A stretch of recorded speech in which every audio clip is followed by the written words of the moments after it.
Back in first grade, I know it's a long time ago, but I started with my friends.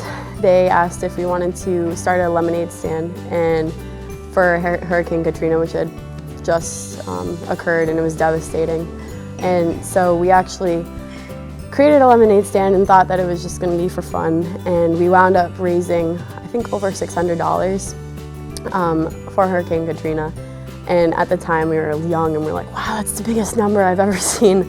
But it really set the stage, and my mom actually told me, I remember her saying, do you realize how many lives you helped? And I don't know, it's kind of what set the course. Actually, my family is really what motivated me, especially with my work with the Heron Project.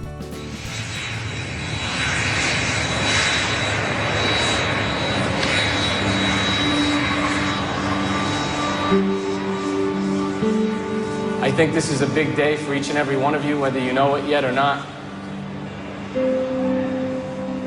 For some of you, I think it could be maybe the most important thing you hear in your 4 years while you're here. Today we welcome Chris Heron, former Celtic, former Durfee High, and my very good friend. I love Chris like a brother. I'm so proud of him. His courage, humility, and perseverance is remarkable, and he has a gift, and that gift is to help people, and that is why he's here today. Please give a warm welcome to my good friend, Chris Heron.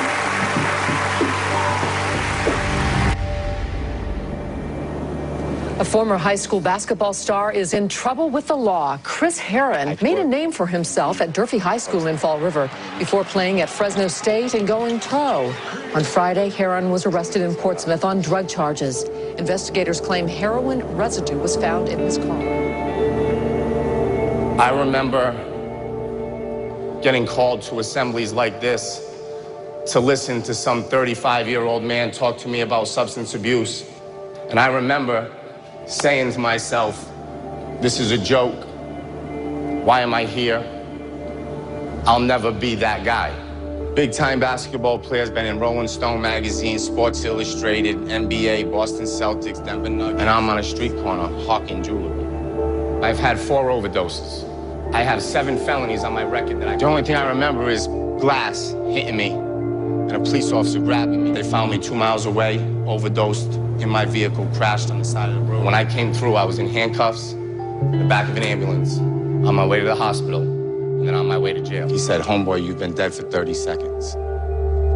I'm not the typical speaker. I'm not gonna come in here and talk to you about ways to reach your goals and all that kind of stuff. I come in here and I tell you my nightmare. I tell you the story that I lived. In 1994, I had that opportunity to sit in a gymnasium like this and pay attention. And today I would give anything to get back to 1994.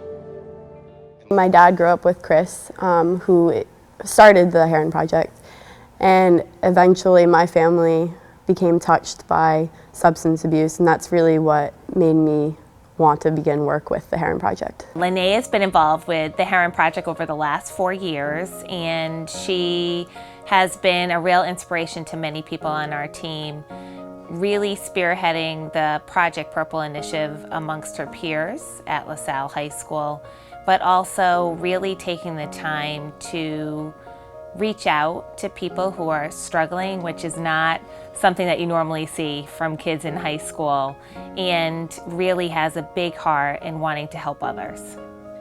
Linnea has been amazing in her fundraising efforts. In fact, she just ran the CVS 5K for our organization through the THP Runs initiative. And she set an initial goal of $800 and ended up raising over $1,000 for our organization, which helps us with treatment navigation, education, and mentoring programs. So not only did she accomplish her goal, but she helped us accomplish our goal in helping so many others that struggle or are touched by addiction. Recently I started working on a book, and in the book it's composed of anonymous letters written from individuals and family members who have been affected by substance abuse and know another one, a loved one that has been struggling through it, because throughout my path with it, I've understood that it's not just affecting like the one person, but it's also affecting everybody else around them. So in the end, I'm gonna publish it, and all the proceeds are going towards the Heron Project.